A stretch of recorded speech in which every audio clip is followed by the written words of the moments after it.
continue. Jouez avec OneXBet.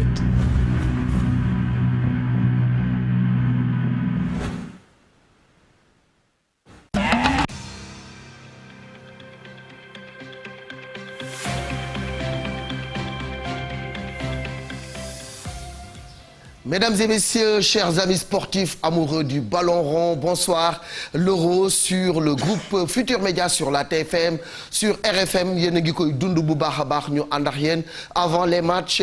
Après les matchs et pendant les matchs di leen ko jox ba mu baax parce que xam nañ ni Sénégal pays la bu nga xam ne nit yi dañu bëgg football di ko topp tey nag amoon na ñaari match ci journée bi République tchèque ak Écosse football nañu naka noonu Slovaquie ak Pologne ñu am tamit ñetteelu match bu nga xam ni moom moo war a dox ci diggante Espagne ak Suède bu si kanamee tuuti ma ànd ak Cheikh Tidiane nga xam ni dañuy dellusiwaat débriefer ñaari match yi nga xam ni ñoom la ñu jot a football. waaye dellusiwaat également ci match bi war a am. voilà match yu neex sax amoon na tey jii maa ngi lay nuyu Malick di nuyu sunu gan yi Moustapha doyen Assane di nuyu tamit téléspectateurs yi ñuy seetaan comme ni nga ko waxee ñaari match yu neex amoon na ci première partie bi Écosse République tchèque.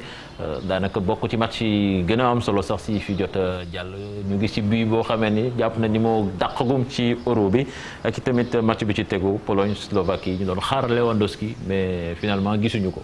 kenn gisul Lewandowski ci premier match bi am na ku ñu gis muy Patrick Schick dinañ ci dellu si waat en tout cas bal bi commencé na daw depuis quelques jours ñu bëri doon nañu am un peu d'appréhension ci euro bi parce que période bi mu ñëw fekk joueurs yi xaw a sonn avec une surcharge de match ñenn ñi xalaat contexte Covid bi est-ce que du bouleverser yëf yi mais depuis bal bi commencé daw dafa mel ni fàtte nañu sax Covid bi on est en train de vivre pleinement l'euro mais avec des matchs de très haut niveau Assane ñi ngi lay nuyu. fay naa la Malick nuyu naa ñëpp nuyu téléspectateurs yi fi nga daaneele mooy wax ji je pense qu'il faut que footballeurs yi quand même ñu wax leen gàcce ngalaama parce que contexte bi jafeñ na contexte bi metti na ñu doon jouer championnat yi chaque ñaari fan ñu testé la chaque ñetti fan vraiment éprouver leen sonnal leen là da ngay ñëw ba dem sélection ba war a commencé ji ñii positif ñii ñibbi préparation yi métti mais depuis bi mu démarré ba léegi surtout démb ak tey vraiment ñuy gis ay matchs de très très haute facture donc moi pour retenir globalement ci li may jëkk wax les footballeurs on leur tire un gros chapeau parce que c'était pas évident ci conditions yu difficiles yi nga ñëw joxe prestation yu mel noonu. c'était pas évident entraîneurs yi aussi ku leen xam-xam ni fi mu nekk nii ci nan la ñu toog des fois nga am benn cas de Covid da ngay obligé comme Espagne ni gars yi dem leen ku nekk cukki ci sa rukk donc même la mise en place tactique daf lay poser problème travailler dans ces conditions nekkul lu yomb Moustapha mais les entraîneurs tirent leur épingle du jeu malgré le contexte. Merci Maodo. Je profite de l'occasion pour saluer tous les téléspectateurs de la TFM di nuyu Cheikh di nuyu sama grand. Il est vrai cette coupe d'Europe est organisée dans un contexte extrêmement difficile mais les joueurs on les paye beaucoup d'argent. Ils sont obligés de travailler. En plus de cela aussi ensuite c'est une situation qui est valable pour toutes les nations. Je pense qu'il appartient aux entraîneurs de s'adapter. Il est vrai c'est difficile mettre en place une équipe attendre jusqu'au dernier mois pour qu'on te dise que tel est atteint de la maladie, c'est un peu difficile, mais il faut toujours prévoir peut-être des solutions de rechange, dans la mesure où ces imprévus, on ne peut pas tout le temps prévoir ça, mais ce qui est sûr et certain, c'est une situation qui est valable pour toutes les nations, difficile pour les entraîneurs, mais on est obligé de s'adapter. On est obligé de s'adapter à cette situation, mais au-delà du rôle bi nga xam ne moom la entraîneur bi di jouer muy le rôle de tacticien et cetera, il faut peut-être un grand manager pour nga gérer joueurs yi ci contexte bu mel nii, d'où le rôle du préparateur peut-être mental dans ces genres de compétitions-là. médical bi aussi sax fi mu nekk waaw staff yi moom lépp ciy am on ne lésine pas sur les moyens comme ni nga wax il faut déjà être très sérieux parce que soo waxul médical on a eu hors football sax rugby bu mu amee France ñu war a jouer du tournoi des 5 nations benn moment ñu xaw a oyofal tuuti gars yi génn kii nuyoo ji kii dellu si affaire ba compliqué donc il faut être rigoureusement organisé médicalement préparation mentale il faut pouvoir malgré li Tafa wax xaalis bu bëri mais il faut pouvoir vraiment ramener les gens à des conditions de performance. Et ne penser qu'au football. Parce que aussi Malick soo exemple bi ngay soulever di romb espagnol yi soo ñëwee ba yegg si seen capitaine ñu ne il est positif waxtaanoon naa kii kooku tiit na que la jafeñ na lu ñu la fay milliard tam benn moment il faut nga costaud pour mun a adapté wu comme le mot que Cheikh rek la mën a doon dafa contexte bi métti na trop ci ñëpp. Mais difficile, mais regardez le cas de Eriksen. S'il n'y avait pas une très bonne couverture médicale, mais le pire allait se produire.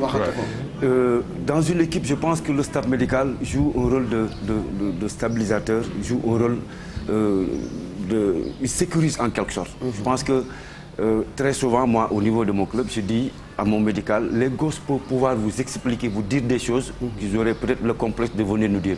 Ça veut dire qu'ils jouent un rôle extrêmement important, mais compte tenu de la situation, je pense que il y a ce qu'on appelle de l'entraînement idéomoteur, des séances qui sont organisées hors du terrain avec des vidéos pour déstresser un peu, parce que aussi c'est extrêmement difficile, la compétition. Pendant un mois, tu ne penses que football, tu ne respires que football, tu ne fais que football.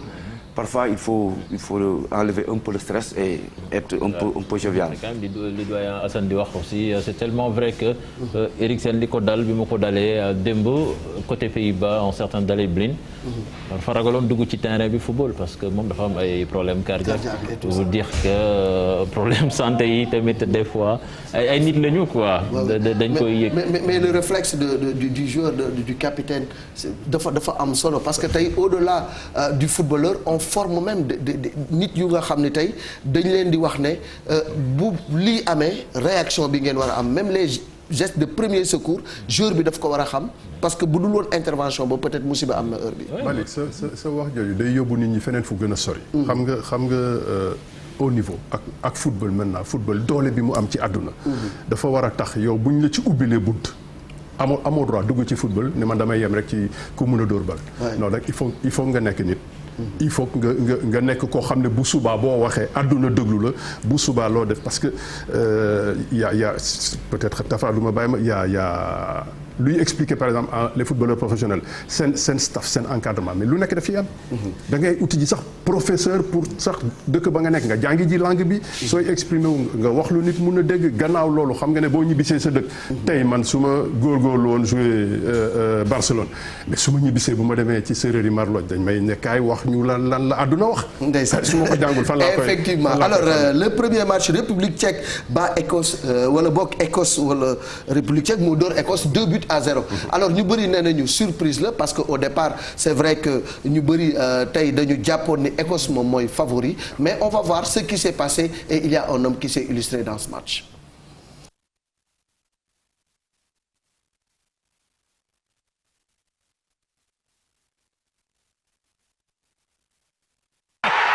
Suite au succès de l'Angleterre 1-0 ce dimanche contre la Croatie, l'Écosse et la République tchèque s'affrontaient lundi pour le compte du second match de la première journée du groupe D au stade de Glasgow. Un début de rencontre dominé par des Écossais qui se montraient dangereux dès les premières minutes de la rencontre, comme cette frappe de McGinn déviée par Kalas. Les Tchèques commenceront à sortir de leur zone. Ils seront finalement récompensés à la 42e minute de jeu. Sur un centre de Koufal, Chic plaçait une tête croisée qui trompait la vigilance de Marshall. Marshall is beaten and the Czech Republic are in front. Marshall que l'on retrouve sollicité au retour des vestiaires mais qui parvient à s'imposer face à Chic et Darida. L'Écosse s'offrait quelques instants plus tard l'occasion de revenir au score mais la frappe de Henry heurtait la barre transversale de Vaclik. Le bijou de ces taureaux va arriver à la 52e. Servi juste après la ligne médiane, Patrick Chic ose l'impensable. Profitant de l'avancée de Marshall, l'attaquant du Bayer Leverkusen tente un lob d'une 40aine de mètres qui fera des dégâts dans les buts de Marshall. Spotting David Marshall off his line. Vaclik permettait ensuite aux siens de maintenir le score après quelques belles tentatives écossaises. Score final 2-0. Une victoire qui permet à la République tchèque de prendre les commandes du groupe D grâce à un meilleur goal average. Patrick Chic, retenez ce nom, marqué les esprits, l'attaquant du Bayer Leverkusen, 25 ans, et puis un but venu de je ne sais pas d'où. D'ailleurs, vraiment, c'est parce que il faut de l'audace, il faut du talent, il faut vraiment nga am gis-gis bu yaatu pour mën a dugal but bu mel noonu. En tout cas, beaucoup de gens disent que c'est une surprise que tey jii République tchèque dóor Écosse 2-0. Ils ont été très réalistes. Et le talent de Kulfen, Tchik bi joué Bayer Leverkusen, c'est un bon attaquant. Et là, il rentre dans les records. Il faut être talentueux pour oser dire geste bu mel noonu. Il marque le but le plus lointain de l'Euro, 45 mètres 50. Il faut vraiment le faire. Tout le monde n'est pas Lewandowski, mais tout le monde n'a pas aussi ce talent pour oser ces gestes-là et les mettre.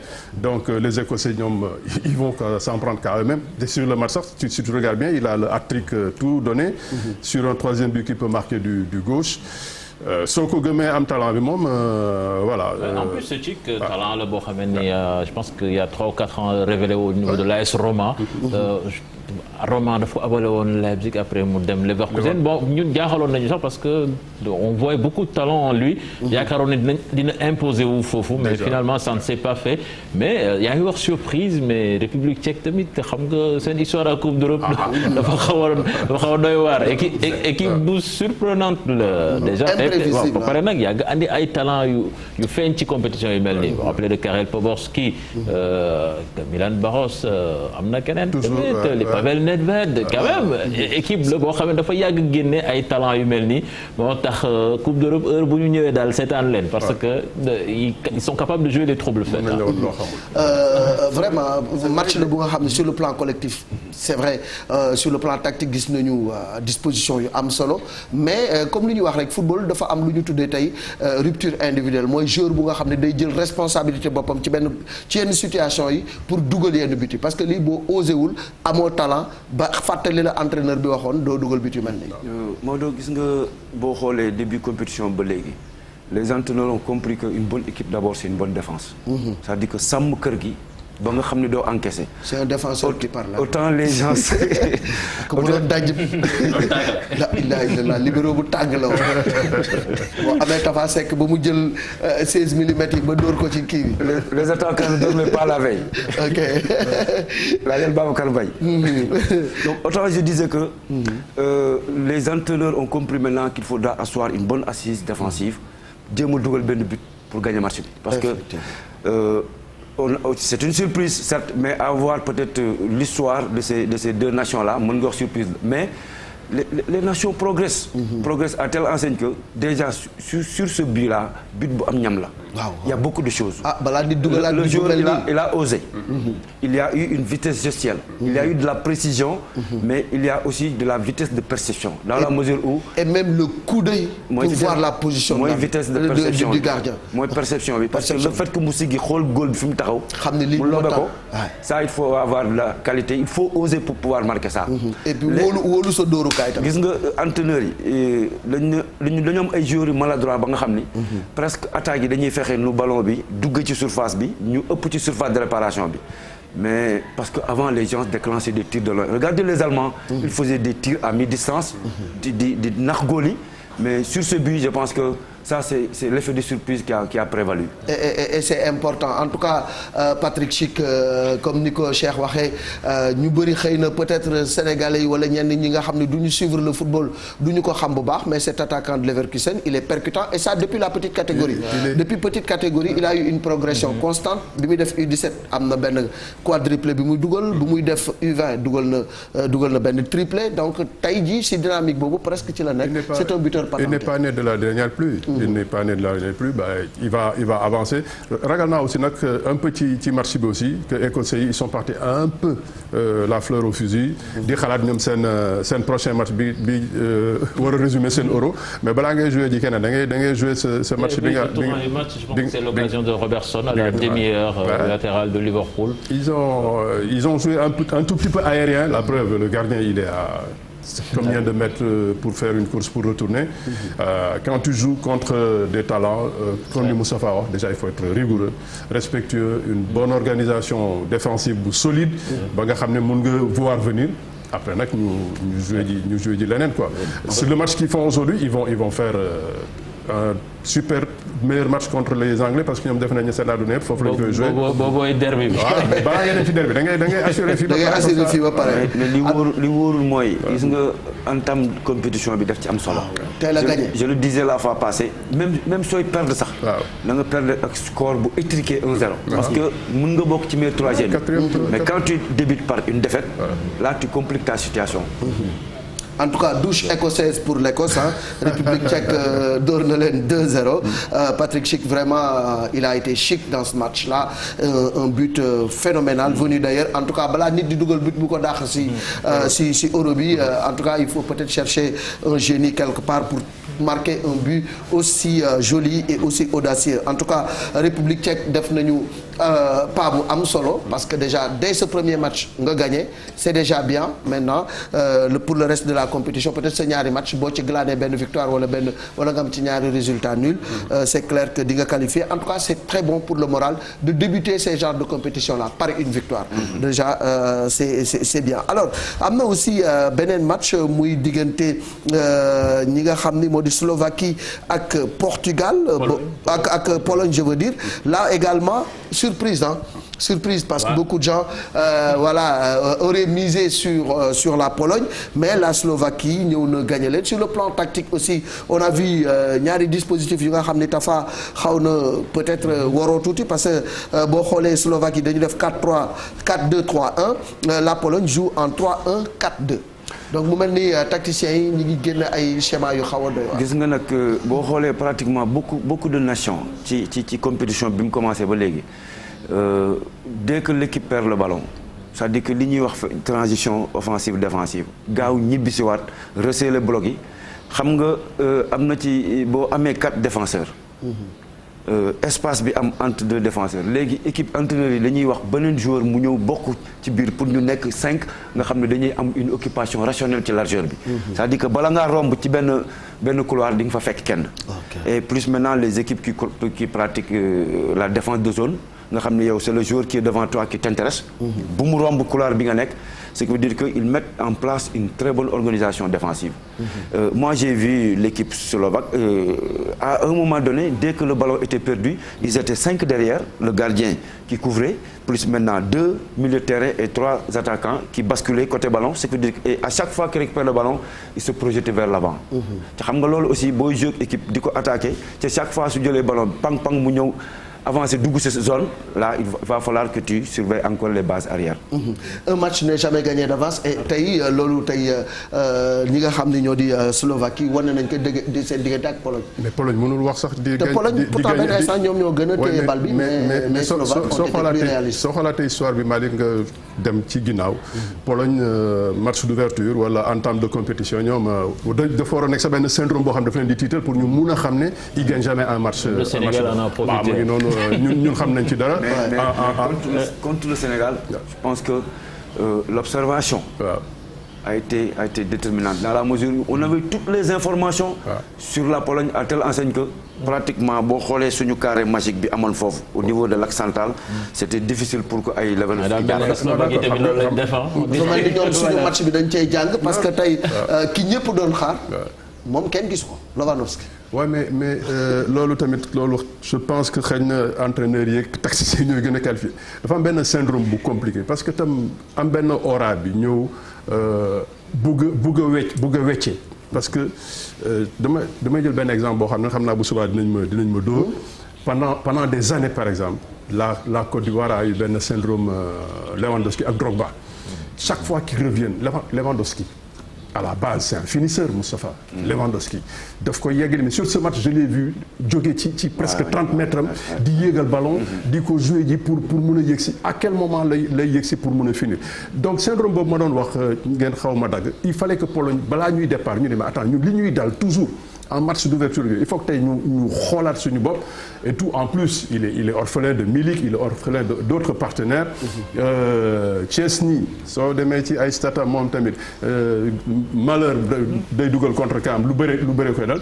donc loolu yëpp boo ci farloo da ngay war a ñëw ak beneen taxawaay mais ils sont venus aussi comme ni Malick wax pour gagner un match avant de le jouer on a le meilleur buteur du monde qui bat des records partout mais ces records là il faut voir quand il est en sélection mais c'est peut-être là tout le danger parce que tey bu fekkee ni lépp dañ ko concevoir autour d'un homme muy Lewandowski quand Lewandowski tousse mais c'est la Pologne qui est enrhumée. Pourtant d'habitude ñoom am nañu collectif boo xamee ni c'est très solide.